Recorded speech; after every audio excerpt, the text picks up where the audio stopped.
Coulomb നമുക്കറിയാം, coulomb എന്ന് പറയുന്നത് ചാർജിന്റെ യൂണിറ്റ് ആണ്, SI യൂണിറ്റ് ഓഫ് ചാർജ് ആണ് കൂളോം എന്ന് പറയുന്നത്. നമുക്ക് കൂളോം എങ്ങനെ ഡിഫൈൻ ചെയ്യാമെന്നുള്ളത്, കൂളോം നമുക്ക് എങ്ങനെ ഡിഫൈൻ ചെയ്യാം? ഡിഫൈൻ 1 കൂളോം സാധാരണ ചോദിക്കാറുള്ളതാണ്. 1 കൂളോം എന്ത് ചെയ്യുക? ഡിഫൈൻ ചെയ്യും. എങ്ങനെയാണ് നമ്മൾ 1 കൂളോം ഡിഫൈൻ ചെയ്യുന്നത്? നോക്കൂ, Q1 Q2 എന്ന് പറയുന്ന രണ്ട് ചാർജുകൾ ഫ്രീ സ്പേസിൽ ഇരിക്കുന്നു. അപ്പൊ ഫ്രീ സ്പേസിൽ ഇരിക്കുന്ന Q1 Q2 ചാർജുകൾ തമ്മിലുള്ള force according to Coulomb's law F is equal to എന്താണ്? 9 into 10 raised to 9 അല്ലെ? ഫ്രീ സ്പേസ് ആണെങ്കിൽ 1/4πε0 ആണ്. 1/4πε0 പകരം നമുക്ക് 9 into 10 raised to 9 എന്ന് കൊടുക്കാം. 9 into 10 raised to 9 into Q1 Q2 divided by R. ഇതാണ് ഫ്രീ സ്പേസിൽ ഇരിക്കുന്ന Q1 Q2 എന്ന് പറയുന്ന രണ്ട് ചാർജുകൾ R സെപ്പറേഷനിൽ ഇരുന്ന അവയ്ക്കിടയിൽ അനുഭവപ്പെടുന്ന ഫോഴ്സ്. സപ്പോസ് ഈ Q1 Q2 പ്ലസ് 1 കൂളോം ആണ്. Q1 Q2 പ്ലസ് 1 കൂളോം ആണ്. അതായത് അതിന്റെ പൊളാരിറ്റി പോസിറ്റീവ് ആണ്, പോസിറ്റീവ് ചാർജ് ആണ്. മാഗ്നിറ്റ്യൂഡ് 1 ആണ്, 1 കൂളോം ആണ്. Q1 is equal to Q2 is equal to plus 1 coulomb, means 1 coulomb, unit positive charge. And R is equal to 1 meter. ചാർജുകൾ തമ്മിലുള്ള അകലം എത്രയാണ്? 1 meter. So charge like charge ആണ്, രണ്ട് പോസിറ്റീവ് ചാർജ് ആണ്, ലൈറ്റ് ചാർജ് ആണ്, magnitude 1 coulomb ആണ്. അപ്പൊ 2 like charges of equal magnitude of 1 coulomb. R is equal to 1 meter. അങ്ങനെയാണെങ്കിൽ അവർക്കിടയിലുള്ള ഫോഴ്സ് ഓഫ് അട്രാക്ഷൻ ആണോ റിപ്പൾഷൻ ആണോ? രണ്ടും ലൈറ്റ് ചാർജ് ആണെങ്കിൽ റിപ്പൾഷൻ ആണ്. അപ്പൊ അവർക്കിടയിലുള്ള force of repulsion F is equal to എന്തായിരിക്കും? പറ 9 into 10 raised to 9 into പറ Q1 1 ആണ്, Q2 1 ആണ്, R 1 ആണ്. അപ്പൊ 1 square. So 1 into 1 by 1 square എന്ന് പറഞ്ഞാൽ 1. അപ്പൊ F is equal to എന്താ വരിക? 9 into 10 raised to 9 Newton. Okay, അപ്പൊ 1 കൂളോം നമുക്ക് എങ്ങനെ ഡിഫൈൻ ചെയ്യാം? നമുക്ക് ഡിഫൈൻ ചെയ്യേണ്ടത് 1 കൂളോം ആണ് നമുക്ക് ഡിഫൈൻ ചെയ്യാം. സോ 1 കൂളോം നമുക്ക് എങ്ങനെ ഡിഫൈൻ ചെയ്യാൻ പറ്റും? 1 coulomb is that charge which when placed in free space at a distance of 1 meter from an equal and similar charge repel with a force of 9 into 10 raised to 9 Newton. 1 coulomb എന്ന് പറയുന്നത് എങ്ങനെയുള്ള ചാർജാണ്? 1 coulomb എന്ന് പറയുന്നത് ഒരു ചാർജാണ്. ഏത് ചാർജാണ്? Free സ്പേസിൽ അതിന് തുല്യവും അല്ലെങ്കിൽ ഈക്വലും സിമിലറും ആയിട്ട് ഉള്ള ചാർജിൽ നിന്ന് 1 മീറ്റർ അകലത്തിൽ വയ്ക്കുമ്പോൾ 1 coulomb ചാർജിന് 9 into 10 raised to 9 Newton repulsive force അനുഭവപ്പെടും. അപ്പൊ ഒരു ചാർജിന് അതിന് സിമിലറും ഈക്വലുമായിട്ടുള്ള മറ്റൊരു ചാർജിൽ നിന്ന് 1 മീറ്റർ അകലെ ഫ്രീ സ്പേസിൽ വയ്ക്കുമ്പോൾ ആ ചാർജിന് അനുഭവപ്പെടുന്ന റിപ്പൾസീവ് ഫോഴ്സ് ഏത് ഫോഴ്സ് ആണ്? Repulsive force 9 into 10 raised to 9 Newton ആണ് എങ്കിൽ ആ ചാർജിനെ നമുക്ക് എന്തെന്ന് വിളിക്കാം? 1 coulomb ചാർജ് എന്ന് വിളിക്കാം. ഓക്കെ, അപ്പൊ ഇതാണ് 1 coulomb ചാർജിന്റെ ഡെഫിനിഷൻ. സ്ഥിരമായിട്ട് എക്സാമിന് ചോദിക്കുന്നതാണ് define 1 coulomb. Define 1 coulomb. Okay,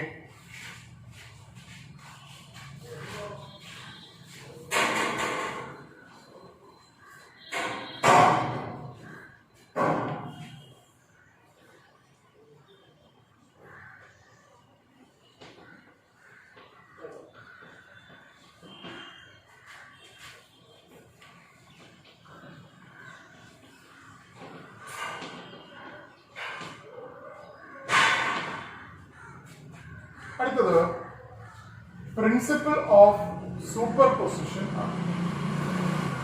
principle of superposition. നമ്മൾ ഇവിടെ എല്ലാം രണ്ട് ചാർജുകളെ കുറിച്ചാണ് പറഞ്ഞത്, Q1 ഉം Q2. Q1 Q2 എക്സർട്ട് ചെയ്യുന്ന ഫോഴ്സ്, അതുപോലെ Q2 Q1 എക്സർട്ട് ചെയ്യുന്ന ഫോഴ്സ്, രണ്ട് ചാർജുകൾ മാത്രമാണ് പറഞ്ഞത്. ഇനി എല്ലാ സമയത്തും രണ്ട് ചാർജുകൾ മാത്രമാണ് ഒരു സിസ്റ്റത്തിൽ ഉണ്ടായിരിക്കുക? ഇല്ല, രണ്ടിൽ കൂടുതൽ ചാർജുകൾ എന്ത് ചെയ്യാം? ഉണ്ടാകും. സോ രണ്ടിൽ കൂടുതൽ ചാർജുകൾ ഒരു സിസ്റ്റത്തിൽ ഉണ്ടെങ്കിൽ അതിലേതെങ്കിലും ഒരു ചാർജിൽ ബാക്കിയുള്ള ചാർജുകൾ എല്ലാം കൂടെ എക്സർട്ട് ചെയ്യുന്ന ഫോഴ്സ് കണ്ടുപിടിക്കാൻ നമ്മളെ സഹായിക്കുന്ന പ്രിൻസിപ്പിൾ ആണ് principle of superposition of charges. So principle of superposition of charges is used to find force on a charge due to a number of charges.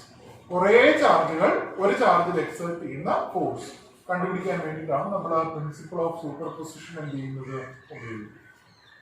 ശരി, ഉദാഹരണത്തിന് നോക്കൂ, ഇവിടെ ഒരു ചാർജ് ഉണ്ട് Q1.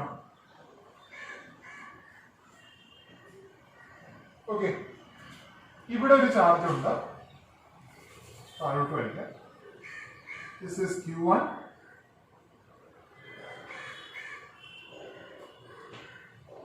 ഇവിടെ ഒരു ചാർജ് ഉണ്ട് Q2.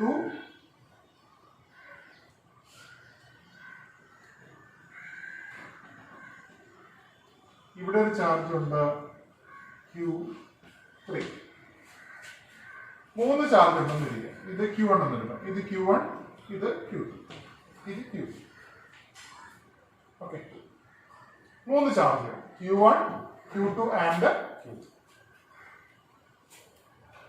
നമുക്കറിയേണ്ടത് Q1 അനുഭവപ്പെടുന്ന ടോട്ടൽ ഫോഴ്സ്. Q1 അനുഭവപ്പെടുന്ന ടോട്ടൽ ഫോഴ്സ്. ഇതെല്ലാം സെയിം ചാർജ് ആണെന്ന്, ലൈറ്റ് ചാർജ് ആണ്. ഇതും പ്ലസ് ആണ്, ഇതും പ്ലസ് ആണ്, ഇതും പ്ലസ് ആണ്. അപ്പൊ ഇവർ പരസ്പരം റിപ്പൽ അല്ല. നമുക്കറിയേണ്ടത് what is the total force on Q1 due to Q2 and Q3. Q2 Q3 കാരണം Q1 അനുഭവപ്പെടുന്ന ടോട്ടൽ ഫോഴ്സ് എങ്ങനെ കണ്ടുപിടിക്കും? അതിനാണ് നമ്മൾ ഏത് പ്രിൻസിപ്പിൾ ഉപയോഗിക്കുക? Principle of super position. So principle of super position പറയുന്നത് ഒരു ചാർജിൽ ഒന്നിൽ കൂടുതൽ ചാർജുകൾ കൊണ്ട് അനുഭവപ്പെടുന്ന ടോട്ടൽ ഫോഴ്സ് കണ്ടുപിടിക്കാൻ ഏത് ചാർജിലെ ടോട്ടൽ ഫോഴ്സ് ആണോ വേണ്ടത്, ആ ചാർജിൽ ഓരോ ചാർജും എക്സേർട്ട് ചെയ്യുന്ന force, one at A time, ഒരു സമയം ഒരു ചാർജ് എക്സേർട്ട് ചെയ്യുന്ന ഫോഴ്സ് വച്ച് കണ്ടുപിടിക്കുക. കണ്ടുപിടിച്ചിട്ട് ഈ ഫോഴ്സുകളെല്ലാം കൂടെ വെക്റ്റർ സം ചെയ്യുക. ഈ ഫോഴ്സുകളെല്ലാം കൂടെ വെക്റ്റർ സം ചെയ്യുക എന്നാണ് പറയുന്നത്. ഓക്കെ, അപ്പൊ നമുക്ക് നോക്കാം. Q1 അനുഭവപ്പെടുന്ന ടോട്ടൽ ഫോഴ്സ് ആണ് നമുക്ക് എന്ത് ചെയ്യേണ്ടത്? കണ്ടുപിടിക്കുന്നത്. Q1 അനുഭവപ്പെടുന്ന ടോട്ടൽ ഫോഴ്സ് കണ്ടുപിടിക്കുന്നത് എങ്ങനെയാ? അറ്റ് എ ടൈം ഒരു ചാർജ് വെച്ച് Q1 എക്സേർട്ട് ചെയ്യുന്ന ഫോഴ്സ് കണ്ടുപിടിക്കും. ആദ്യം നമുക്ക് Q1 എക്സേർട്ട് ചെയ്യുന്ന ഫോഴ്സ് ആണ്. ഞാൻ പറഞ്ഞ സിമിലർ ചാർജ് ആണ്, ഇതെല്ലാം സിമിലർ ചാർജ് ആണ്. സിമിലർ ചാർജ് ആണെങ്കിൽ എന്തായിരിക്കും? Force of repulsion. ശരിയാണ്. അപ്പൊ ആദ്യം Q1 Q2 റിപ്പൽ ചെയ്യുന്ന ഫോഴ്സ് കണ്ടുപിടിക്കും. Q1 Q2 റിപ്പൽ ചെയ്യുന്ന ഫോഴ്സ് ഇങ്ങോട്ടേക്ക് ആയിരിക്കുമല്ലോ. Q2 Q1 അങ്ങോട്ടേക്ക് റിപ്പൽ ചെയ്യും. ഞാൻ ഇങ്ങനെ വരും. This is the force. ഞാൻ അതിനെ F12 എന്ന് വിളിക്കും. Vector F12. എന്താണ് വെക്ടർ F12? വെക്ടർ F12 എന്ന് പറഞ്ഞാൽ force on Q1 exerted by Q2. അങ്ങോട്ട് ഞാൻ മാഗ്നിറ്റ്യൂഡ് എഴുതുന്നില്ല. മാഗ്നിറ്റ്യൂഡ് എങ്ങനെ എഴുതുക?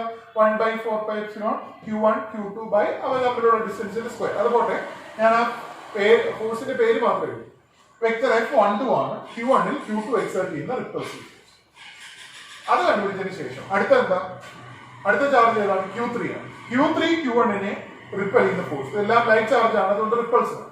സോ Q3 Q1 റിപ്പൽ ചെയ്യുന്ന ഫോഴ്സ് ഇങ്ങോട്ട് എഴുതും. ഇതാണ് ആ ഫോഴ്സ്. അതിന് ഞാൻ വെക്ടർ F13 എന്ന് എഴുതും. എന്താണ് vector F13? Force on Q1 exerted by Q3. So നമ്മുടെ പ്രിൻസിപ്പിൾ അനുസരിച്ച് Q1 അനുഭവപ്പെടുന്ന രണ്ട് ഫോഴ്സുകൾ നമ്മൾ കണ്ടുപിടിച്ചു. Q1 Q2 എക്സേർട്ട് ചെയ്യുന്ന ഫോഴ്സ് അങ്ങോട്ട്, Q1 Q3 എക്സേർട്ട് ചെയ്യുന്ന ഫോഴ്സ് അങ്ങോട്ട്. ഇനി എന്താ പ്രിൻസിപ്പിൾ പറയുന്നത്? Q1 അനുഭവപ്പെടുന്ന ടോട്ടൽ ഫോഴ്സ് നമ്മൾ എങ്ങനെ കണ്ടുപിടിക്കും? ഈ രണ്ട് ഫോഴ്സുകളുടെ വെക്റ്റർ സം. നമ്മൾ ഫസ്റ്റ് ഇയറിൽ പഠിച്ചിട്ടുണ്ട്. ഇങ്ങനെ രണ്ട് ഫോഴ്സുകൾ വന്നാൽ നമ്മൾ എങ്ങനെയാ വെക്റ്റർ സം കണ്ടുപിടിക്കുക? നമുക്ക് പാരലോഗ്രാം ലോ ഉപയോഗിക്കാം, അല്ലെങ്കിൽ ട്രയാങ്കിൾ ലോ ഉപയോഗിക്കാം. സോ പാരലോഗ്രാം ലോ അനുസരിച്ച് നമ്മൾ ഇങ്ങനെ ഒരു പാരലോഗ്രാം വരയ്ക്കും. ശരിയല്ല? ഇങ്ങനെ നമ്മളൊരു പാരലോഗ്രാം വരയ്ക്കും. ശരിയല്ല? അതിന്റെ ഡയഗണൽ ഇതാണ് റിസൾട്ട്. അതിന്റെ ഡയഗണൽ ആയിരിക്കും നമ്മൾ. അപ്പൊ ഇതാണ് വെക്ടർ F. ഇതാണ് വെക്ടർ F. വെക്ടർ F എന്ന് പറഞ്ഞാൽ എന്താ? Vector F is equal to ആരുടെയൊക്കെ വെക്ടർ സം ആണോ? Vector F12 plus vector F12. F12 ന്റെയും വെക്ടർ F13 യുടെയും കൂടെ വെക്റ്റർ സം ആണ് വെക്റ്റർ എഫ്. ശരി, ഞാനിതൊരു ഉദാഹരണമായിട്ട് പറഞ്ഞു. ഇത് വളരെ സിമ്പിൾ ആയിട്ടുള്ള സിസ്റ്റം. മൊത്തം 3 ചാർജ് മാത്രമേ Q1, Q2, Q3. അതിൽ Q1ൽ Q2 Q3 എക്സേർട്ട് ചെയ്യുന്ന ടോട്ടൽ ഫോഴ്സ് ആണ് നമ്മൾ ഇങ്ങനെ കണ്ടുപിടിച്ചത്. This principle is called the principle of superposition. Principle of superposition. അപ്പോൾ സ്റ്റേറ്റ്മെന്റ് ഞാൻ പറയാം. According to principle of superposition, total force acting on a charge due to a number of charges. Total force acting on a charge due to a number of charges. ഒരു ചാർജിൽ കുറെ ചാർജുകൾ exert ചെയ്യുന്ന total force എന്ന് പറയുന്നത് is equal to the vector sum of individual forces. Vector sum of individual forces acting on the charge.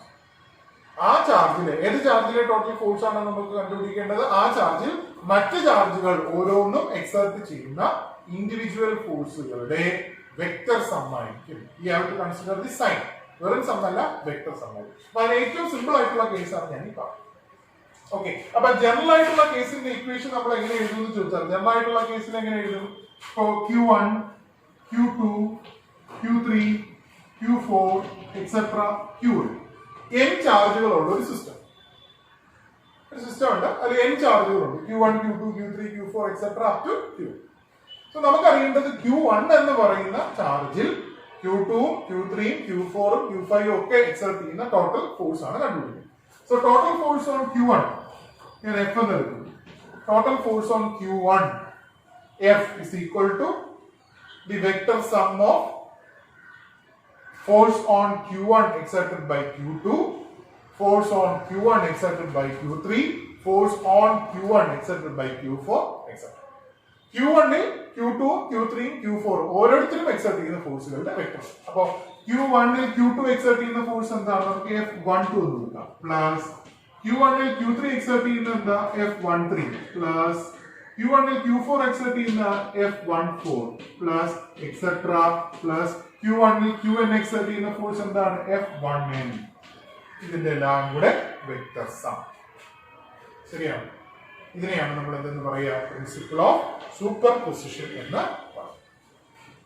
Okay, അപ്പോൾ ഇതിനെ ചോദിക്കുന്ന ഒരു ചോദ്യമാണ് പ്രിൻസിപ്പിൾ ഓഫ് സൂപ്പർ പൊസിഷൻ എന്ന് വെച്ചാൽ എന്താണ്?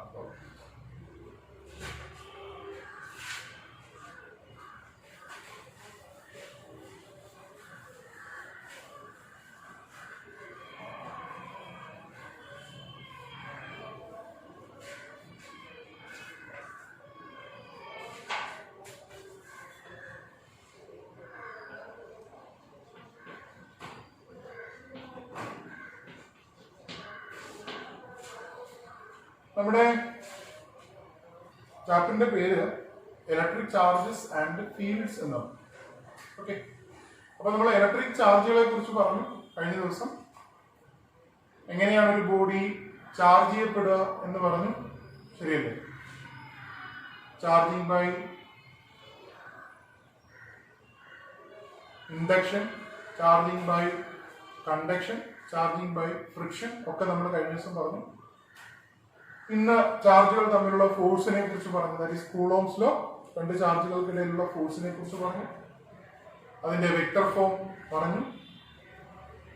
ഒന്നിൽ കൂടുതൽ ചാർജ് ഉണ്ടെങ്കിൽ ഒരു ചാർജിൽ ആ ബാക്കിയുള്ള ചാർജുകൾ എല്ലാം കൂടെ എക്സെർട്ട് ചെയ്യുന്ന ഫോഴ്സ് എങ്ങനെ കണ്ടുപിടിക്കാം എന്നൊക്കെ നമ്മൾ പറഞ്ഞു. അപ്പോൾ ചാർജുകൾ തമ്മിലുള്ള ഫോഴ്സിനെ കുറിച്ച് നമ്മൾ പറഞ്ഞു കഴിഞ്ഞു. ഇനി നമ്മൾ പറയാൻ പോകുന്നത് ഒരു ചാർജ് പ്രൊഡ്യൂസ് ചെയ്യുന്ന ഇലക്ട്രിക് ഫീൽഡിനെ കുറിച്ചാണ്. Electric field produced by a charge. നമ്മൾ ഫസ്റ്റ് ഇയറിൽ ന്യൂട്ടൺസ് ലോ പഠിച്ചിട്ടുണ്ട്. എല്ലാ മാസും അതിന് ചുറ്റാകെയുള്ള മറ്റു മാസുകളെ അതിനടുത്തേക്ക് എന്ത് ചെയ്യും? അട്രാക്ട് ചെയ്യും. അപ്പൊ ഞാൻ തൊട്ടപ്പുറത്തിരിക്കുന്ന ഒരാളെ എന്നെ അടുത്തേക്ക് അട്രാക്ട് ചെയ്യും. പക്ഷെ ആ ഫോഴ്സ് വളരെ വളരെ ചെറുതാണ്, വളരെ ചെറുതാണ്. വീക്കസ്റ്റ് ഫോഴ്സ് ആണ്, നേച്ചറിലെ ഏറ്റവും വീക്കസ്റ്റ് ഫോഴ്സ് ആണ്. അതുകൊണ്ട് തന്നെ അയാൾ എൻ്റെ അടുത്തേക്ക് വരില്ല. ഈ അട്രാക്ഷൻ കാരണമല്ല, അയാൾ വിചാരിച്ചാലേ ഇങ്ങോട്ട് വരാൻ പറ്റും. അട്രാക്ഷൻ കാരണം എൻ്റെ അടുത്തേക്ക് വരും. കാര്യം ആ ഫോഴ്സ് വളരെ വളരെ എന്താണ്? ചെറുതാണ്. എന്നാലും രണ്ട് ആൾക്കാർ തമ്മിൽ അല്ലെങ്കിൽ രണ്ട് ഓബ്ജക്റ്റുകൾ തമ്മിൽ, രണ്ട് ബോഡികൾ തമ്മിൽ എപ്പോഴും എന്ത് കാണും? That is a force of attraction, അല്ലെ? That is called gravitational force. പക്ഷെ നിങ്ങൾ ശ്രദ്ധിച്ചിട്ടുണ്ടോ, ഒരു മാസം മറ്റൊരു മാസത്തിലെ ഫോഴ്സ് എക്സേർട്ട് ചെയ്യുന്നത് അവർ തമ്മിൽ എന്തില്ലാതെയാണ്? ഫിസിക്കൽ കോണ്ടാക്ട് ഇല്ലാതെ. ശരിയല്ലേ? ഇപ്പൊ ഗ്രാവിറ്റേഷണൽ ഫോഴ്സ് ആക്ട് ചെയ്യുന്നത് അവർ തമ്മിൽ കയറ് കെട്ടി വലിച്ചിട്ടാണ്? അല്ല. ആ മാസുകൾ തമ്മിൽ എന്തില്ല? There is no physical contact. അവർക്കിടയിൽ ഒരു ഫിസിക്കൽ കോണ്ടാക്ട് ഇല്ല. നമ്മൾ നോക്കും, എനിക്ക് ഈ ബോർഡിലേക്ക് ഒരു ഫോഴ്സ് എക്സേർട്ട് ചെയ്യണമെങ്കിൽ, ഞാൻ ഈ ബോർഡിൽ ടച്ച് ചെയ്യണം. ബോർഡ് ഞാനുമായിട്ട് എന്തുണ്ട്? ഒരു ഫിസിക്കൽ കോണ്ടാക്ട് ഉണ്ട്. ഫിസിക്കൽ കോണ്ടാക്ട് ഉണ്ടെങ്കിൽ മാത്രമേ എനിക്ക് ബോർഡിലേക്ക് ഒരു ഫോഴ്സ് എക്സേർട്ട് ചെയ്യാൻ പറ്റൂ. ശരി. പക്ഷേ ഞാനും ഈ ബോർഡും തമ്മിൽ എന്തുണ്ട്? There is A gravitational force of attraction. ഞാൻ ഈ ബോർഡിനെ എന്റെ അടുത്തേക്ക് എന്ത് ചെയ്യുന്നുണ്ട്? അട്രാക്ട് ചെയ്യുന്നുണ്ട്. ആ force F = G(m1 m2) / r². m1 എന്ന് പറയുന്നത് എന്റെ മാസ്, m2 ഈ ബോർഡിന്റെ മാസ്, r എന്ന് പറയുന്നത് ഞാനും ബോർഡും തമ്മിലുള്ള സെപ്പറേഷൻ. പക്ഷെ ആ ഫോഴ്സ് ആക്ട് ചെയ്യുന്ന സമയത്ത് ഞാനും ബോർഡും തമ്മിൽ എന്തില്ല? കോണ്ടാക്ട് ഇല്ല. ഇപ്പൊ ഞാനും ബോർഡും തമ്മിൽ ഒരു ഫോഴ്സ് ഓഫ് അട്രാക്ഷൻ ഉണ്ട്, ആക്ട് ചെയ്തുകൊണ്ടേ ഇരിക്കുകയാണ്. എനിക്കും ബോർഡിനും ഇടയിൽ ഇപ്പൊ ഒരു ഫോഴ്സ് ആക്ട് ചെയ്തുകൊണ്ടേ ഇരിക്കുകയാണ്. പക്ഷെ ഞാനും ബോർഡും തമ്മിൽ എന്തില്ല? There is no contact. ഇപ്പൊ കോണ്ടാക്ട് ഇല്ല, കണക്ഷൻ ഇല്ല. അപ്പൊ എങ്ങനെയാണ് ഒരു ബോഡിക്ക് മറ്റൊരു ബോഡിയിൽ ഫിസിക്കൽ കോണ്ടാക്ട് ഇല്ലാതെ ഫോഴ്സ് എക്സേർട്ട് ചെയ്യാൻ കഴിയുന്നത്? എങ്ങനെയാണ് ഒരു ബോഡിക്ക് മറ്റൊരു ബോഡിയിൽ ഫിസിക്കൽ കോണ്ടാക്ട് ഇല്ലാതെ ഫോഴ്സ് എക്സേർട്ട് ചെയ്യാൻ കഴിയുന്നത്? എങ്ങനെയാണത്? ഇപ്പോ നിങ്ങൾ മാഗ്നറ്റുകൾ നിങ്ങൾ കണ്ടിട്ടുണ്ട്. മാഗ്നറ്റിക് ഫോഴ്സും അതുപോലെയാണ്. നമ്മളൊരു മാഗ്നറ്റ് കൊണ്ടുവന്നിട്ട് മാഗ്നറ്റിക് ആയിട്ടുള്ള ഒരു മെറ്റീരിയൽ, ഇപ്പൊ ഒരു സൂചിയുടെ അടുത്തേക്ക് കൊണ്ടുപോയാൽ അതിന്റെ തൊട്ടടുത്ത് ഇങ്ങനെ എത്താറാവുമ്പോഴത്തേക്ക് ആ സൂചി പെട്ടെന്ന് ഇതിലേക്ക് വന്ന് ഒട്ടും, അറ്റാച്ച് ചെയ്യും. അവർ തമ്മിൽ ഫിസിക്കൽ കോണ്ടാക്ട് ഉണ്ടായിട്ടാണോ വന്ന് അട്രാക്ട് ചെയ്യുന്നു? അല്ല. അതിനിടയിൽ എയർ മാത്രമേ ഉള്ളൂ. There is no physical contact. അവിടെ കോണ്ടാക്ട് ഇല്ല. എന്നാലും അതിന് ആ ഫോഴ്സ് എന്ത് ചെയ്യുന്നുണ്ട്? അനുഭവപ്പെടുന്നുണ്ട്. ശരിയല്ലേ? ഒരു നോർത്ത് പോൾ, മാഗ്നറ്റിന്റെ ഒരു നോർത്ത് പോളിൽ മറ്റൊരു നോർത്ത് പോൾ നമ്മളിങ്ങനെ കൊണ്ടുവന്നാൽ അവർ തമ്മിൽ കോണ്ടാക്ട് വേണ്ട. അടുത്ത് വരുമ്പോൾ തന്നെ ഈ നോർത്ത് പോൾ എന്ത് ചെയ്യും? അകന്നകന്ന് പോകും, റിപ്പൽ ചെയ്ത് പോകും. അവർക്കിടയിൽ എന്തില്ല? ഒരു ഫിസിക്കൽ കോണ്ടാക്ട്. അപ്പോ നമ്മൾ സാധാരണ കാണുന്നത്, നമ്മൾ വാഹനം തള്ളുമ്പോഴോ അല്ലെങ്കിൽ കഥ തുറക്കുമ്പോഴോ ഒക്കെ നമ്മൾ ഫിസിക്കൽ കോണ്ടാക്ടിലൂടെ എക്സേർട്ട് ചെയ്യുന്ന ഫോഴ്സുകളാണ്. പക്ഷെ ഞാൻ ഈ പറഞ്ഞ ഉദാഹരണത്തിലൊന്നും ആ ഫോഴ്സുകളൊന്നും ഫിസിക്കൽ കോണ്ടാക്ട് ഇല്ലാതെ എക്സേർട്ട് ചെയ്യപ്പെടുന്ന ഫോഴ്സുകളാണ്. അപ്പൊ എങ്ങനെയാണ് ഒരു ഫോഴ്സ് കോണ്ടാക്ട് ഇല്ലാതെ ആക്ട് ചെയ്യുന്നത്? സോ കോണ്ടാക്ട് ഇല്ലാതെ ആക്ട് ചെയ്യാനായിട്ട് അവിടെ ഒരു ഒരു ഫീൽഡ് വേണം. ആ ഫീൽഡിനെ കുറിച്ചാണ് നമ്മൾ പറയുന്നത്. ആ ഫീൽഡിന് പല പല പേരാണ്. ഇപ്പോ ഗ്രാവിറ്റേഷണൽ ഫോഴ്സ് ആണ് രണ്ട് ബോഡികൾക്കിടയിൽ ആക്ട് ചെയ്യുന്നതെങ്കിൽ ആ രണ്ട് ബോഡികൾക്കിടയിൽ എന്തുണ്ട്? ഒരു ഗ്രാവിറ്റേഷണൽ ഫീൽഡ് ഉണ്ട്. എന്ത് ഫീൽഡ് ഉണ്ട്? Gravitational field. ആ ഗ്രാവിറ്റേഷണൽ ഫീൽഡിനെ കുറിച്ച് നമ്മൾ ഫസ്റ്റ് ഇയറിൽ പഠിച്ചു. ഗ്രാവിറ്റേഷൻ എന്ന് പറയുന്ന ചാപ്റ്ററിൽ വിശദമായിട്ട് പഠിച്ചു. അപ്പോൾ ഗ്രാവിറ്റേഷണൽ ഫീൽഡ് ഉള്ളത് കൊണ്ടാണ് ഒരു മാസിന് മറ്റൊരു മാസിനെ അട്രാക്ട് ചെയ്യാൻ പറ്റുന്നത്. ശരി. ഇനി മാഗ്നറ്റിക് ഫീൽഡ് എന്ന് പറയുന്ന ഫീൽഡ് ഉള്ളത് കൊണ്ടാണ് ഒരു മാഗ്നറ്റിന് മറ്റൊരു മാഗ്നറ്റിക് മെറ്റീരിയലിനെ അതിനടുത്തേക്ക് എന്ത് ചെയ്യാൻ കഴിയുന്നത്? അട്രാക്ട് ചെയ്യാൻ പറ്റുന്നത്. അല്ലെങ്കിൽ ഒരു നോർത്ത് പോളിന് മറ്റൊരു നോർത്ത് പോളിനെ റിപ്പൽ ചെയ്യാൻ പറ്റുന്നത്, അല്ലെങ്കിൽ ഒരു നോർത്ത് പോളിന് ഒരു സൗത്ത് പോളിനെ അട്രാക്ട് ചെയ്യാൻ പറ്റുന്നത് അവിടെ അദൃശ്യമായ നമുക്ക് കാണാൻ കഴിയാത്തൊരു ഫീൽഡ് ഉണ്ട്. That is called magnetic field. അപ്പൊ ഗ്രാവിറ്റേഷണൽ ഫീൽഡ്, മാഗ്നറ്റിക് ഫീൽഡ്. ഇവിടെ നമ്മൾ പറയാൻ പോകുന്നത് എന്താണ്? Electric field.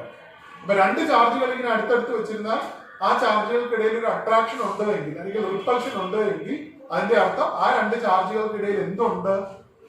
ഒരു ഫീൽഡ് ഉണ്ട്. ഏത് ഫീൽഡാണത്? ഇലക്ട്രോസ്റ്റാറ്റിക് ഫോഴ്സിന് ആധാരമായ ആ ഫീൽഡിനെ വിളിക്കുന്ന പേരാണത് ഇലക്ട്രിക് ഫീൽഡ്. ഇലക്ട്രിക് ഫീൽഡ് ഉള്ളത് കൊണ്ടാണ് ഒരു ചാർജിന് മറ്റൊരു ചാർജ് കൊണ്ടുള്ള അട്രാക്ഷനോ റിപ്പൾഷനോ എന്ത് ചെയ്യുന്നത്? അനുഭവപ്പെടുന്നത്. ഈ ഇലക്ട്രിക് ഫീൽഡ് എന്ന് പറയുന്നത് നമുക്ക് കാണാൻ കഴിയും, അദൃശ്യമാണ്, നമുക്ക് കാണാൻ പറ്റുന്നില്ല. പക്ഷെ അങ്ങനെ ഒരു ഫീൽഡ് അവിടെ ഉണ്ട്. ആ ഫീൽഡ് ഉള്ളത് കൊണ്ടാണ് അവർക്കിടയിൽ ഇലക്ട്രോസ്റ്റാറ്റിക് ഫോഴ്സ് ഓഫ് അട്രാക്ഷൻ അല്ലെങ്കിൽ റിപ്പൾഷൻ എന്ത് ചെയ്യുന്നത്? അനുഭവം. ഓക്കെ. അപ്പൊ ഞാൻ ആ ഇലക്ട്രിക് ഫീൽഡിനെ കുറിച്ചാണ് പറയാൻ ഉദ്ദേശിക്കുന്നത്. എന്താണ് ഇലക്ട്രിക് ഫീൽഡ് എന്ന് വെച്ചാൽ? ഇലക്ട്രിക് ഫീൽഡ് എന്ന് പറഞ്ഞാൽ ഒരു ചാർജിന് ചുറ്റാകെയുള്ള സ്പേസ് ആണ്. ഒരു ചാർജിന് ചുറ്റാകെയുള്ള സ്പേസ്. ആ സ്പേസിന്റെ പ്രത്യേകത എന്താ? ആ സ്പേസിൽ മറ്റൊരു ചാർജിന് ഈ ചാർജ് കൊണ്ടുള്ള എന്തനുഭവപ്പെടും? ഇലക്ട്രോസ്റ്റാറ്റിക് ഫോഴ്സ് അനുഭവപ്പെടും, റിപ്പൾഷൻ അല്ലെങ്കിൽ അട്രാക്ഷൻ. ശരിയാണ്. ഞാൻ ഇവിടെ ഒരു ചാർജ് എടുത്തു, പോയിന്റ് സ്റ്റേഷനറി ചാർജ്. ഈ ചാർജിന് ചുറ്റാകെ ഇങ്ങനെ ഒരു സ്പേസ് ഉണ്ടാവും. ഞാനത് വെറുതെ വരച്ചതാണ്, സർക്കിൾ ആയിട്ടൊന്നുമല്ല, അതൊരു 3 ഡയമെൻഷണൽ സ്പേസ് ആണ്. ഈ ചാർജിന് ചുറ്റാകെ ഒരു സ്പേസ് കാണും. ഈ ചാർജിന് ചുറ്റാകെയുള്ള സ്പേസിന്റെ പ്രത്യേകത എന്താ? ഈ സ്പേസിനകത്ത് എവിടെ മറ്റൊരു ചാർജ് ഇരുന്നാലും ആ ചാർജിന് ഈ ചാർജ് കൊണ്ടുള്ള അട്രാക്ഷനോ റിപ്പൽഷനോ അനുഭവപ്പെടും. ഓക്കെ, അപ്പൊ ഒരു ചാർജിന് ഇലക്ട്രിക് ഫോഴ്സ്, ഇലക്ട്രോസ്റ്റാറ്റിക് ഫോഴ്സ്, ഏതൊരു ചാർജിനും ഇലക്ട്രോസ്റ്റാറ്റിക് ഫോഴ്സ് അനുഭവപ്പെടുന്ന സ്പേസിനെ വിളിക്കുന്ന പേരാണ് electric field. It's a space where an electric charge experiences electrostatic force. ഒരു ഇലക്ട്രിക് ചാർജിന് ഇലക്ട്രോസ്റ്റാറ്റിക് ഫോഴ്സ് അനുഭവപ്പെടുന്ന സ്പേസിനെ വിളിക്കുന്ന പേരാണ് ഇലക്ട്രിക് ഫീൽഡ്. അപ്പൊ നമ്മളൊരു ചാർജ് എടുത്തു വെച്ച് കഴിഞ്ഞാൽ, ചാർജ് വെറുതെ എടുത്തു വെച്ച് കഴിഞ്ഞാൽ ആ ചാർജിന് ചുറ്റാകെ എന്തുണ്ടാവും? അതിന്റെ ഇലക്ട്രിക് ഫീൽഡ് ഉണ്ടാവും. അപ്പൊ എനിക്ക് ചുറ്റാകെ എന്റെ ഗ്രാവിറ്റേഷണൽ ഫീൽഡ് ഉണ്ട്.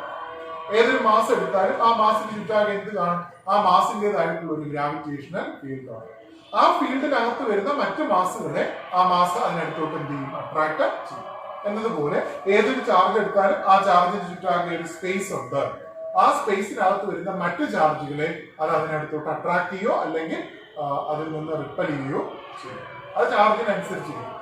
ലൈക്ക് ആണോ അൺലൈക്ക് ആണോ എന്നതിനനുസരിച്ച് അട്രാക്ഷനോ റിപ്പൽഷനോ വരും. എനിവേ ആ ചാർജിന് ഒരു ഇലക്ട്രോസ്റ്റാറ്റിക് ഫോഴ്സ് അനുഭവപ്പെടും. അങ്ങനെ ഇലക്ട്രോസ്റ്റാറ്റിക് ഫോഴ്സ് അനുഭവപ്പെടുന്ന സ്പേസിനെ വിളിക്കുന്ന പേരാണെന്ത്? Electric field. ഓക്കെ, ഇനി നമ്മൾ അടുത്ത് നോക്കുന്നത്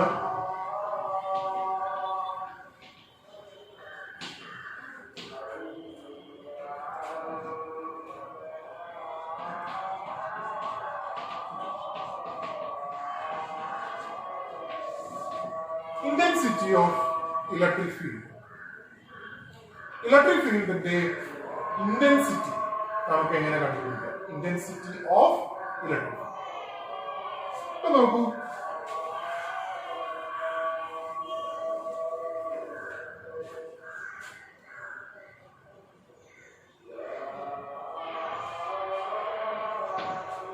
ഞാനൊരു ചാർജ് എടുത്ത് ക്യൂ, ഞാനൊരു ചാർജ് എടുത്തു. അല്ലെങ്കിൽ നമുക്ക് സ്മോൾ ക്യൂ എന്ന് എടുക്കും. ക്യൂ എന്ന് പറയുന്ന ഒരു ചാർജ് എടുത്തു. ക്യൂ എന്ന് പറയുന്ന ഒരു ചാർജ് എടുത്താൽ ഈ ചാർജ് ചുറ്റാകെ ഒരു സ്പേസ് ഉണ്ടാവും എന്ന് ഞാൻ പറഞ്ഞു. ഈ ചാർജിന് ചുറ്റാകെയുള്ള ഈ സ്പേസിനെ വിളിക്കുന്ന പേരാണെന്ത്? ഈ ചാർജിന്റെ ഇലക്ട്രിക് ഫീൽഡ്. ഞാനിങ്ങനെ ജസ്റ്റ് വരച്ചെന്നേ ഉള്ളൂ. ഇങ്ങനെയല്ല, ഇങ്ങനെ എക്സ്റ്റെൻഡ് ചെയ്ത് കിടപ്പുണ്ട്. ജസ്റ്റ് ഞാനൊന്ന് ബൗണ്ടറി വെച്ച് വരച്ചെന്നു. ഇങ്ങനെ ഒരു ഫീൽഡ് ഉണ്ടെന്ന് വരും. ഈ ചാർജിന് ചുറ്റാകെയുള്ള ഈ ചാർജിന്റെ ഇലക്ട്രിക് ഫീൽഡാണ് ഞാൻ ഇങ്ങനെ വരച്ചത്. ഈ ഇലക്ട്രിക് ഫീൽഡിനകത്തെ എല്ലാ പോയിന്റിലും ഇലക്ട്രിക് ഫീൽഡിന്റെ ഇന്റൻസിറ്റി അഥവാ സ്ട്രെങ്ത് ഒരുപോലെ ആയിരിക്കും? അല്ല.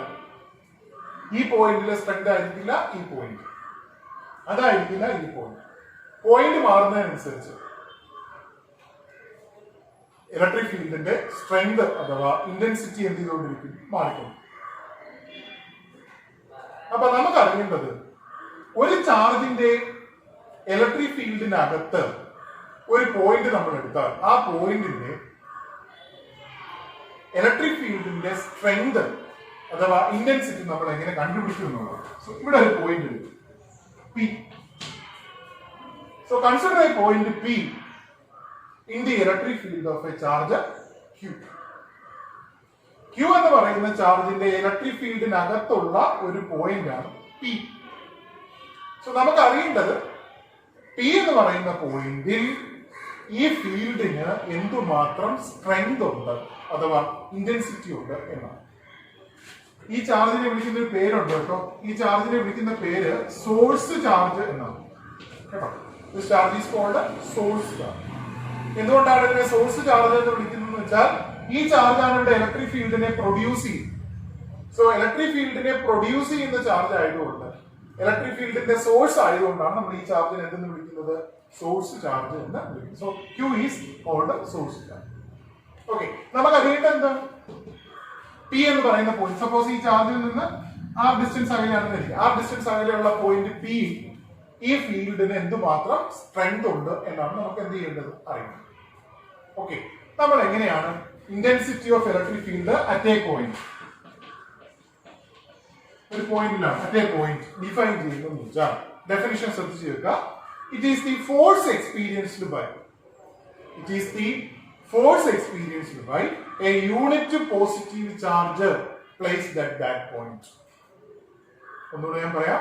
It is the force experienced by a unit positive charge placed at that point.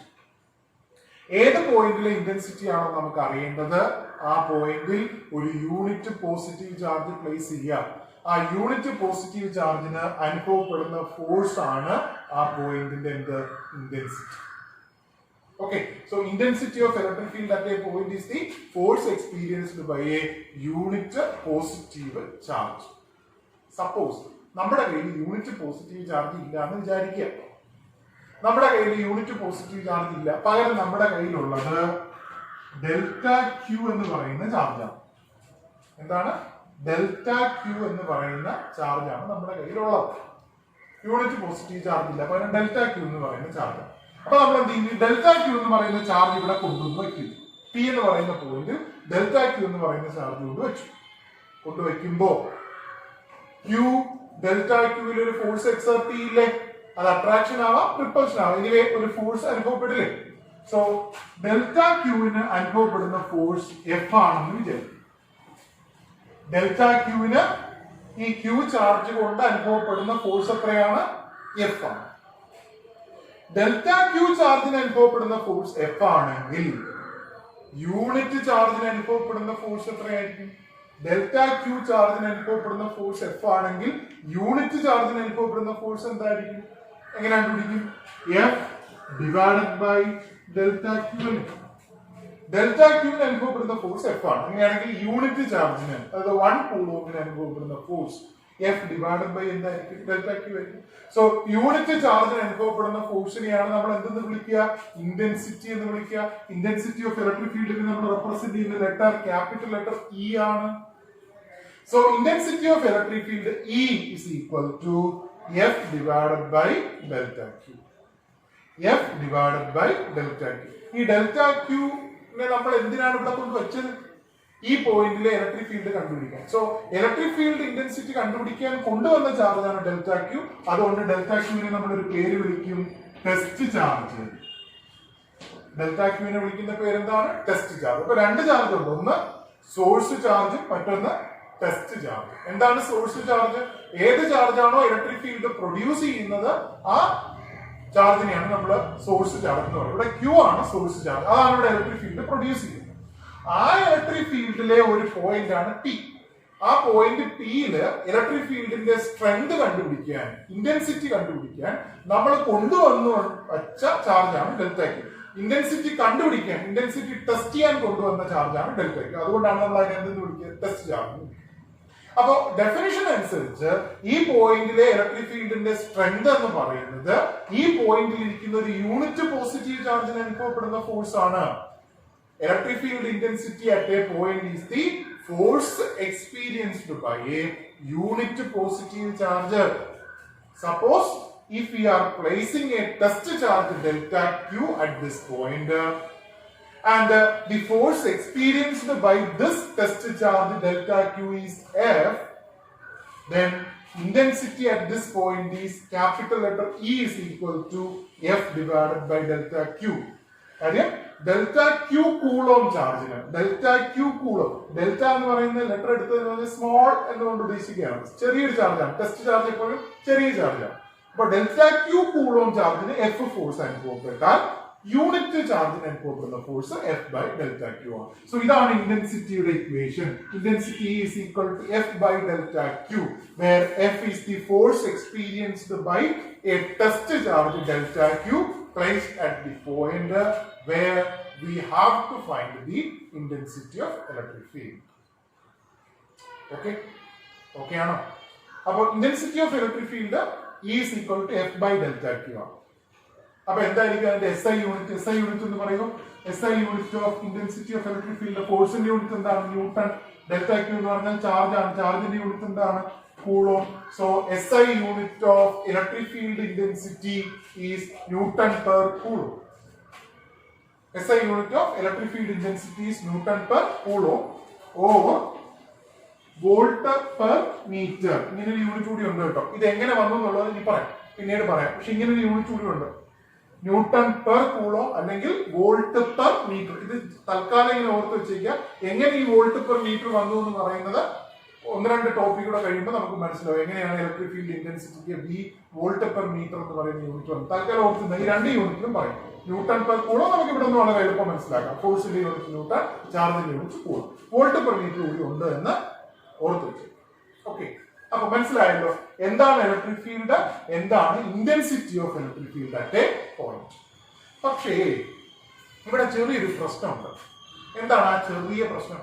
അത്ര ചെറിയല്ല, അല്പം വലിയ പ്രശ്നം തന്നെയാണ്. എന്താണ് ആ പ്രശ്നം എന്ന് വെച്ചാൽ, നോക്കണേ, സോഴ്സ് ചാർജ് Q.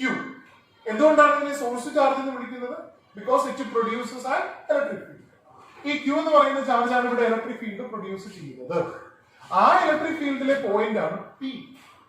ആ പോയിന്റിലെ ഇലക്ട്രിക് ഫീൽഡിന്റെ സ്ട്രെങ്ത്, Q പ്രൊഡ്യൂസ് ചെയ്ത ഇലക്ട്രിക് ഫീൽഡിന്റെ സ്ട്രെങ്ത് കണ്ടുപിടിക്കാനാണ് നമ്മൾ ടെസ്റ്റ് ചാർജ് ഡെൽറ്റ ക്യൂവിനെ ഇവിടെ കൊണ്ടുവച്ചത്. ശരിയല്ലേ? എന്നിട്ട് നമ്മൾ എന്ത് ചെയ്യും? ഡെൽറ്റ ക്യൂ എന്ന് പറയുന്ന ഈ ടെസ്റ്റ് ചാർജിന് അനുഭവപ്പെട്ട ഫോഴ്സ് കണ്ടുപിടിച്ചിട്ട് ആ ഫോഴ്സിനെ ചാർജ് കൊണ്ട് ഡിവൈഡ് ചെയ്തപ്പോൾ യൂണിറ്റ് ചാർജിന്റെ ഫോഴ്സ് കിട്ടി. യൂണിറ്റ് ചാർജിന് അനുഭവപ്പെടുന്ന ഫോഴ്സിനെയാണ് നമ്മൾ ഇന്റൻസിറ്റി എന്ന് പറയുന്നത്. അതുകൊണ്ട് intensity is equal to F by delta Q. ഇവിടുത്തെ പ്രശ്നം എന്താണെന്ന് ഞാൻ പറയട്ടെ. പ്രശ്നം ഇത്രയേ ഉള്ളൂ. നമ്മള് P എന്ന് പറയുന്ന പോയിന്റിലെ ഇന്റൻസിറ്റി കണ്ടുപിടിക്കാൻ വേണ്ടി കൊണ്ടുവച്ച ഈ ടെസ്റ്റ് ചാർജ് ഉണ്ടല്ലോ, അതും ഒരു ചാർജ് അല്ലേ? അതിന് ചുറ്റാകെ ഇലക്ട്രിക് ഫീൽഡ് പ്രൊഡ്യൂസ് ചെയ്യാൻ കഴിയില്ലേ? കഴിയും.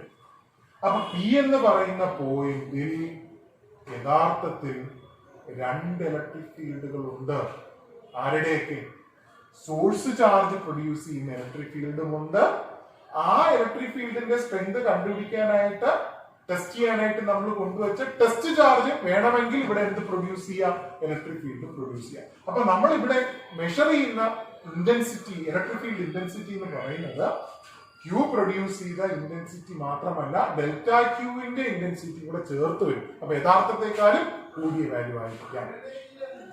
ശരിയല്ലേ? അപ്പൊ ടെസ്റ്റ് ചാർജും ഇലക്ട്രിക് ഫീൽഡ് പ്രൊഡ്യൂസ് ചെയ്താൽ നമ്മൾ ഇവിടെ കണ്ടുപിടിക്കുന്ന ഇന്റൻസിറ്റി ക്യൂവിന്റെ മാത്രം ഇന്റൻസിറ്റി ആവില്ല. അങ്ങനെ ഒരു പ്രശ്നം കൂടി ഇവിടെ നിലനിൽക്കുന്നുണ്ട്. ശരിയല്ലേ? ആ പ്രശ്നം നമ്മൾ എങ്ങനെ ഒഴിവാക്കും? ആ പ്രശ്നം ഒഴിവാക്കുന്നത് നമ്മൾ ഇന്റൻസിറ്റി കണ്ടുപിടിക്കാൻ, പോയിന്റ് പിയിലെ ഇന്റൻസിറ്റി കണ്ടുപിടിക്കാൻ കൊണ്ടുവരുന്ന ഈ ടെസ്റ്റ് ചാർജ് ഉണ്ടല്ലോ, ആ ടെസ്റ്റ് ചാർജ് ഈ പോയിന്റിൽ ഇലക്ട്രിക് ഫീൽഡ് പ്രൊഡ്യൂസ് ചെയ്യാൻ പാടില്ല. ഇവിടെ ഒരേ ഒരു ഇലക്ട്രിക് ഫീൽഡേ പാടുള്ളൂ. അത് ആരുടേതാണ്? Q. സോഴ്സ് ചാർജിന്റെ ഇലക്ട്രിക് ഫീൽഡ് മാത്രമേ പാടുള്ളൂ. ആ ഇലക്ട്രിക് ഫീൽഡിന്റെ സ്ട്രെങ്ത് കണ്ടുപിടിക്കാൻ കൊണ്ടുവരുന്ന ടെസ്റ്റ് ചാർജ് ഇവിടെ പുതുതായിട്ടൊരു ഫീൽഡ് പ്രൊഡ്യൂസ് ചെയ്യാൻ പാടില്ല. ഒരു ചാർജ് പ്രൊഡ്യൂസ് ചെയ്യുന്ന ഇലക്ട്രിക് ഫീൽഡ് എന്ന് പറയുന്നത് ആ ചാർജിന്റെ മാഗ്നിറ്റ്യൂഡിനനുസരിച്ചിരിക്കും. ചാർജിന്റെ മാഗ്നിറ്റ്യൂഡ് കൂടുതലാണെങ്കിൽ അത് പ്രൊഡ്യൂസ് ചെയ്യുന്ന ഇലക്ട്രിക് ഫീൽഡ് എന്തായിരിക്കും? കൂടുതലായിരിക്കും. അപ്പൊ ടെസ്റ്റ് ചാർജ് ഇവിടെ ഇലക്ട്രിക് ഫീൽഡ് പ്രൊഡ്യൂസ് ചെയ്യാൻ പാടില്ല എന്ന് പറഞ്ഞാൽ അതിന്റെ അർത്ഥം എന്താ? കൊണ്ടുവരുന്ന ടെസ്റ്റ് ചാർജ് വളരെ വളരെ ചെറുതായിരിക്കണം, എക്സ്ട്രീംലി സ്മോൾ ആയിരിക്കണം. ശരിയല്ലേ? അപ്പോ ഈ ഡെൽറ്റ ക്യൂ എന്ന് പറയുന്ന സാധനം വളരെ വളരെ ചെറുതായാൽ മാത്രമേ F ബൈ ഡെൽറ്റ ക്യൂ എന്ന് പറയുന്ന ഇന്റൻസിറ്റി സോഴ്സ് ചാർജിന്റെ മാത്രം ഇന്റൻസിറ്റി ആവത്തുള്ളൂ. അപ്പൊ അതുകൊണ്ട് ഈ ഇക്വേഷനില് ചെറിയൊരു മോഡിഫിക്കേഷൻ കൂടി വരുത്തണം. ഡെൽറ്റ ക്യൂ വളരെ ചെറുതാണ് എന്നത് കൂടി നമ്മൾ ഇതിനോടൊപ്പം ചേർക്കണം. എങ്ങനെയാണ് നമ്മൾ അത് ചേർക്കുന്നത്? ലിമിറ്റിംഗ് കേസ് അപ്ലൈ ചെയ്യും. E is equal to ഇങ്ങനെ എഴുതാം. E is equal to limit delta Q tends to 0 F divided by delta Q. ഇതാണ് കറക്റ്റ് ആയിട്ടുള്ള electric field intensity. E is equal to limit delta Q tends to 0 F by delta. എന്ന് പറഞ്ഞാൽ നമ്മുടെ test charge delta Q tends to 0 അത് വളരെ വളരെ ചെറുതാണ്. അതിന്റെ മാഗ്നിറ്റ്യൂഡ് വളരെ വളരെ ചെറുതാണ്. അതുകൊണ്ട് തന്നെ ടെസ്റ്റ് ചാർജിയുടെ പ്രത്യേക ഇലക്ട്രിക് ഫീൽഡ് ഒന്നും പ്രൊഡ്യൂസ് ചെയ്യുന്നില്ല. നമ്മൾ മെഷർ ചെയ്യുന്ന ഇന്റൻസിറ്റി എന്ന് പറയുന്നത് സോഴ്സ് ചാർജിന്റെ ഇന്റൻസിറ്റി മാത്രമാണ് എന്ന അർത്ഥം. ഓക്കെ, മനസ്സിലായല്ലോ? അപ്പൊ ഈ ലിമിറ്റിംഗ് കേസ് കൊടുക്കുന്നത് ഇന്റൻസിറ്റി മാറാതെ സോഴ്സ് ചാർജിന്റെ ഇലക്ട്രിക് ഫീൽഡ് ഇന്റൻസിറ്റി മാത്രമാവാൻ വേണ്ടിയിട്ടാണ്. ഓക്കെ, അപ്പൊ ലിമിറ്റ് എന്ന് നമ്മൾ ഡെഫിനിഷൻ പറയുമ്പോൾ പറയണ്ട. ഡെഫിനിഷൻ പറയുമ്പോൾ ഇത്ര പറഞ്ഞാൽ മതി. Electric field intensity at a point in an electric field is defined as the force experienced by a unit positive charge placed at point. ആ പോയിന്റിൽ വയ്ക്കുന്ന ഒരു യൂണിറ്റ് പോസിറ്റീവ് ചാർജിനെ എക്സ്പീരിയൻസ് ചെയ്യുന്ന ഫോഴ്സ് ആണ് അവിടുത്തെ ഇന്റൻസിറ്റി. അപ്പൊ രണ്ട് കാര്യങ്ങളാണ് ഞാൻ പറഞ്ഞത്. ഏതൊക്കെയാണ്? ഒന്ന്, എന്താണ് ഇലക്ട്രിക് ഫീൽഡ്, എന്താണ് ഇലക്ട്രിക് ഫീൽഡിലെ ഒരു പോയിന്റിലെ intensity of electric field at a point in an electric field. രണ്ട് കാര്യങ്ങളാണ് പറഞ്ഞത്. ഈ ഇലക്ട്രിക് ഫീൽഡ് ഇന്റൻസിറ്റി ഇ എന്ന് പറയുന്നത് വെക്ടർ ക്വാണ്ടിറ്റി ആണ് എന്ന് നിങ്ങൾക്ക് മനസ്സിലായി കാണുമല്ലോ. കാര്യം ഇലക്ട്രിക് ഫീൽഡ് ഇന്റൻസിറ്റി എന്ന് പറഞ്ഞാൽ it is the force experienced by unit positive charge. Unit positive ചാർജിന് അനുഭവപ്പെടുന്ന ഫോഴ്സ് ആണ്. ഫോഴ്സ് ഒരു വെക്ടർ ക്വാണ്ടിറ്റി ആണ്, അതുകൊണ്ട് ഈ എന്താണ് വെക്ടർ ക്വാണ്ടിറ്റി ആണ്. അപ്പൊ നമ്മൾ വെക്ടർ സിമ്പിൾ ഇട്ടാൽ vector E is equal to vector F by delta. Charge scalar ആണ്, but intensity of electric field produce ചെയ്യുന്ന ഇലക്ട്രിക് ഫീൽഡിൽ ഒരു പോയിന്റിലെ ഇന്റൻസിറ്റി എന്ന് പറയുന്നത് വെക്ടർ സൈൻ എടുക്കും. വെക്ടർ എന്ന് പറഞ്ഞാൽ ഡയറക്ഷൻ വേണമല്ലോ. ഡയറക്ഷൻ എങ്ങനെയായിരിക്കും? ഡയറക്ഷൻ ഈ ചാർജുകൾ അനുസരിച്ച്. ഇവിടെ നമ്മൾ കൊണ്ടുവയ്ക്കുന്ന എപ്പോഴും പോസിറ്റീവ് ചാർജ്. ഡെഫിനിഷനിൽ തന്നെ അത് പറയുന്നുണ്ട്. Test charge is always positive. Unit positive charge എന്നാണ് പറയുന്നത്. 1 കൂളോം പ്ലസ് 1 കൂളോം ആണ് നമ്മൾ എപ്പോഴും ഇവിടെ കൊണ്ടുവയ്ക്കുന്നത്. ശരിയല്ലേ? അപ്പൊ ടെസ്റ്റ് ചാർജ് എപ്പോഴും പോസിറ്റീവ് ആണ്. അപ്പൊ ഇതെപ്പോഴും പ്ലസ് ആണ്. സോഴ്സ് ചാർജിങ് എന്തൊക്കെയാവാം? പ്ലസും ആവാം, മൈനസും ആവാം. ടെസ്റ്റ് ചാർജ് എപ്പോഴും പോസിറ്റീവ് ആണ്. സോഴ്സ് ചാർജ് പ്ലസ് ആവാം, മൈനസ് ആവാം. ഈ സോഴ്സ് ചാർജ് പ്ലസ് ആണെങ്കിലോ, സോഴ്സ് ചാർജ് ഇവിടെ കൊണ്ടുവയ്ക്കുന്ന പോസിറ്റീവ് ടെസ്റ്റ് ചാർജിന് റിപ്പൽ. അപ്പൊ ഇങ്ങോട്ടേക്കാണ് ഫോഴ്സ്, റിപ്പൽഷൻ ആണ് അങ്ങോട്ടാണ്. ഫോഴ്സ് എവേ ആയതുകൊണ്ട്, ഇങ്ങോട്ടായതുകൊണ്ട് ഇന്റൻസിറ്റി അങ്ങോട്ടായി. ഇന്റൻസിറ്റിയുടെ ഡയറക്ഷൻ എന്ന് പറയുന്ന ഫോഴ്സിന്റെ ഡയറക്ഷൻ ആണ്, കാര്യം ചാർജിന്റെ ഡയറക്ഷൻ ഇല്ല. അപ്പൊ ഇന്റൻസിറ്റിയുടെ ഡയറക്ഷൻ എന്ന് പറയുന്നത് ഫോഴ്സിന്റെ ഡയറക്ഷനിലേക്കാണ്. അപ്പൊ ഇതൊരു പോസിറ്റീവ് ചാർജ് ആണെങ്കിൽ, പോസിറ്റീവ് ചാർജിന്റെ ഇന്റൻസിറ്റി ആണെങ്കിൽ, പോസിറ്റീവ് ചാർജ് ഇവിടെ ഇരിക്കുന്ന പോസിറ്റീവ് ടെസ്റ്റ് ചാർജിന്, ആ കാര്യം പ്രത്യേകിച്ച് ശ്രദ്ധിക്കുന്ന, test charge is always positive. So positive source charge positive test ചാർജിനെ റിപ്പൽ ചെയ്യും. അപ്പൊ ഫോഴ്സ് ഇങ്ങോട്ടാണ്. ഫോഴ്സ് ഇങ്ങോട്ടാണെങ്കിൽ ഇന്റൻസിറ്റി ഇങ്ങോട്ടായി. ശരിയല്ലേ? ഇനി അതല്ല, ഇതൊരു നെഗറ്റീവ് ചാർജ് ആണെങ്കിലോ, നമ്മുടെ സോഴ്സ് ചാർജ് ഒരു നെഗറ്റീവ് ചാർജ് ആണെങ്കിലോ, സോഴ്സ് ചാർജ് നെഗറ്റീവ് ചാർജ് ആണെങ്കിൽ ഇവിടെ ഇരിക്കുന്ന പോസിറ്റീവ് ടെസ്റ്റ് ചാർജിനെ അത് അട്രാക്ട് ആയിരിക്കും. ഇതെപ്പോഴും പോസിറ്റീവ് ആണ്, അട്രാക്ട്. അപ്പൊ ഇങ്ങോട്ടാണ് ഫോഴ്സ്. അപ്പൊ ഇന്റൻസിറ്റി ഇങ്ങോട്ട്.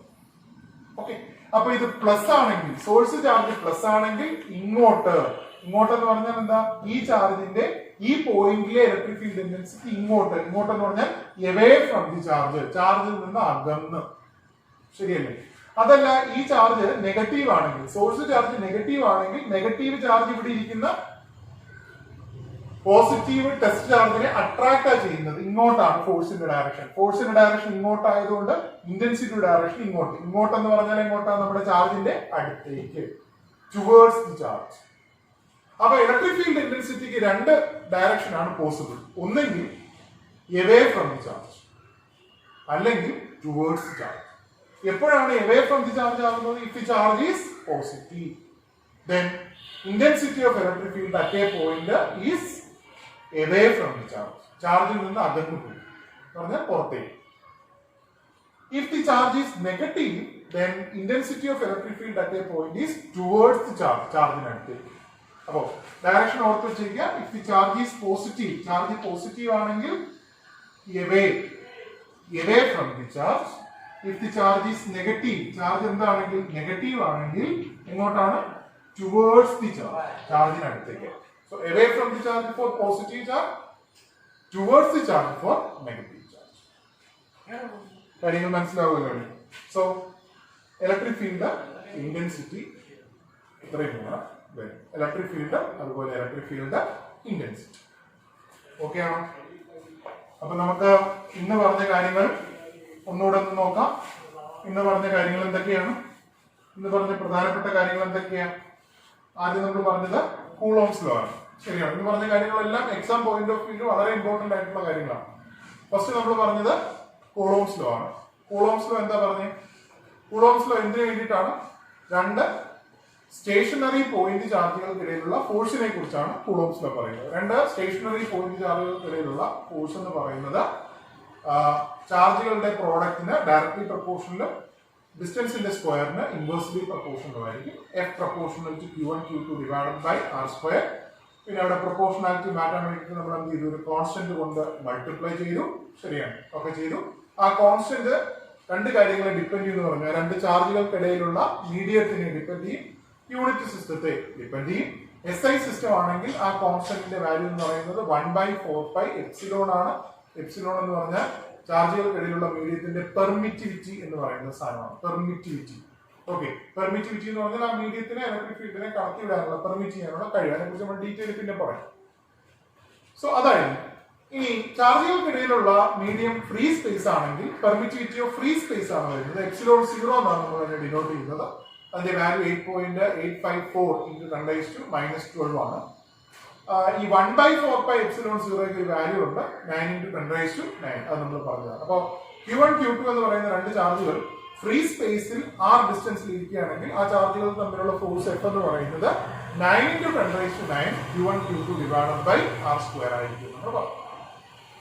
അതിനുശേഷം നമ്മളൊരു മീഡിയത്തിന്റെ റിലേറ്റീവ് പെർമിറ്റിവിറ്റിയെ കുറിച്ച് പറഞ്ഞു. റിലേറ്റീവ് പെർമിറ്റിവിറ്റി എന്ന് പറഞ്ഞാൽ മീഡിയത്തിന്റെ പെർമിറ്റിവിറ്റി ബൈ ഫ്രീ സ്പേസിന്റെ പെർമിറ്റിവിറ്റി. എപ്സിലോൺ ആർ എന്ന് പറഞ്ഞാൽ എപ്സിലോൺ ബൈ എപ്സിലോൺ 0 ആണ്. അവിടെ നിന്ന് നമ്മൾ എപ്സിലോണിന്റെ വാല്യൂ എഴുതി. എപ്സിലോൺ ആറിന്റെ ഇക്വേഷൻ എഴുതിയില്ലേ, F air by F medium എന്നുള്ള രീതിയിലൊക്കെ നമ്മൾ എഴുതിയായിരുന്നു.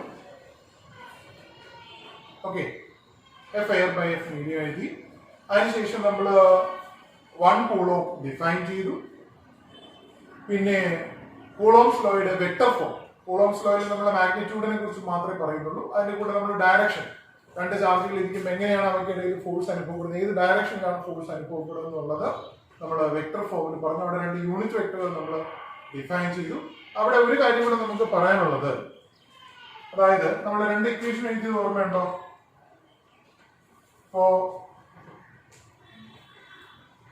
Q1 Q2 ഇത് ലൈറ്റ് ചാർജ് ആണെന്ന് വരിക. ലൈറ്റ് ചാർജ്, രണ്ട് ലൈറ്റ് ചാർജ് ആണ് Q1 ഉം Q2. Q1 ഉം Q2 ഉം ലൈറ്റ് ചാർജ് ആണെങ്കിൽ Q1 Q2 നെ എന്ത് ചെയ്യും, റിപ്പൽ ചെയ്യും അങ്ങോട്ട്. F21 എന്ന് പറഞ്ഞാൽ force on Q2 excepted by Q1 അങ്ങോട്ട്. ഇനി Q2 Q1 നെ ഇങ്ങോട്ടേക്ക് റിപ്പൽ ചെയ്യും. ആ ഫോഴ്സ് എന്താണ്? F12 വെക്ടർ F1 ഇങ്ങോട്ട്. സോ Q1 Q2 ൽ എക്സെർട്ട് ചെയ്യുന്ന ഫോഴ്സ് അങ്ങോട്ട്, Q2 Q1 ൽ എക്സെർട്ട് ചെയ്യുന്ന ഫോഴ്സ് ഇങ്ങോട്ട്. ഈ രണ്ട് ഫോഴ്സുകളുടെയും പ്രത്യേകത എന്താ? ഈ രണ്ട് ഫോഴ്സുകളുടെയും മാഗ്നിറ്റ്യൂഡ് സെയിം ആണ്. ശരിയല്ലേ? രണ്ട് ഫോഴ്സുകളുടെയും മാഗ്നിറ്റ്യൂഡ് സെയിം ആണ്. എന്താണ് രണ്ട് ഫോഴ്സിന്റെ magnitude? 1/4π epsilon 0 Q1 Q2 divided by R square. പിന്നെ വ്യത്യാസം ഡയറക്ഷനിൽ മാത്രമേ വ്യത്യാസമുള്ളൂ. ഈ ഫോഴ്സ് അങ്ങോട്ടാണെങ്കിൽ ഈ ഫോഴ്സ് ഇങ്ങോട്ട്. ശരി, അപ്പോ vector F12 is equal to modulus of vector F2. രണ്ട് വെക്ടറുടെയും മാഗ്നിറ്റ്യൂഡ് സെയിം. ശരി, ഡയറക്ഷൻ മാത്രം ഓപ്പോസിറ്റ്. ഒരു ഫോഴ്സ് അങ്ങോട്ടാണെങ്കിൽ ഒരു ഫോഴ്സ് ഇങ്ങോട്ട്. അപ്പൊ നമുക്ക് പറയാം vector F12 is equal to minus vector F2.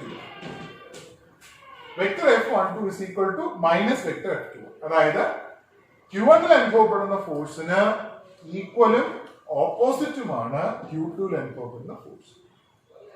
ശരിയല്ലേ? എന്താണിത്? F12 is equal to minus of F21 എന്ന് പറഞ്ഞാൽ എന്താ? ന്യൂട്ടന്റെ തേർഡ് ലോ. ശരിയല്ലേ? ന്യൂട്ടന്റെ തേർഡ് ലോ. ന്യൂട്ടന്റെ തേർഡ് ലോ എന്താ പറയുന്നത്? To every action there is an equal and opposite reaction. മറ്റൊരു തരത്തിൽ പറഞ്ഞാൽ ഫോഴ്സുകൾ സിംഗിൾ ആയിട്ട് ഒരിക്കലും എന്ത് ചെയ്യില്ല, എക്സിസ്റ്റ് ചെയ്യില്ല. Forces are always couple. Force എപ്പോഴും കപ്പിൾ ആണ്. പറഞ്ഞാൽ ഒരു ഫോഴ്സ് ആയിട്ട് എക്സിസ്റ്റ് ചെയ്യില്ല, എപ്പോഴും രണ്ട് ഫോഴ്സുകളാണ്. തുല്യവും വിപരീതവുമാണ് മറ്റൊരു ഫോഴ്സ് എല്ലാ ഫോഴ്സുകൾക്കും കാണും. അപ്പൊ Q1 Q2 നെ റിപ്പൽ ചെയ്യുന്ന അതേ സമയത്ത് Q2 Q1 നെ എന്ത് ചെയ്യും, റിപ്പൽ ചെയ്യും. അല്ലാതെ ഒരു ഫോഴ്സ് മാത്രമായിട്ട് എക്സിസ്റ്റ് ചെയ്യില്ല. ആ രണ്ട് ഫോഴ്സുകളും ഈക്വലും ഓപ്പോസിറ്റും ആണ്. ശരിയാണ്. അപ്പൊ Coulomb's law obeys Newton's third law. മുമ്പ് ഒരു പ്രാവശ്യം അങ്ങനെ ചോദിച്ചിട്ടുണ്ട്. കൂളോംസ് ലോ ന്യൂട്ടന്റെ ലോ ഒബേ ചെയ്യുമോ ഇല്ലയോ? കൂളോംസ് ലോ ന്യൂട്ടന്റെ ലോ ഒബേ ചെയ്യും. തേർഡ് ലോ എന്ത് ചെയ്യും? ഒബേ ചെയ്യും. To every action there is an equal and opposite reaction. അപ്പൊ Q1 ൽ Q2 എക്സെർട്ട് ചെയ്യുന്ന നമ്മൾ ആക്ഷൻ എടുത്താൽ Q2 ൽ Q1 എക്സെർട്ട് ചെയ്യുന്ന എന്താണ് റിയാക്ഷൻ. ശരിയാണ്. Action and reaction are equal and opposite എന്നാണ് ഞാൻ ഈ എഴുതി വെച്ചിരിക്കുന്നത്. ശരിയാണ്. അപ്പോ കൂളോംസ് ലോ എന്ത് ചെയ്യുന്നുണ്ട്?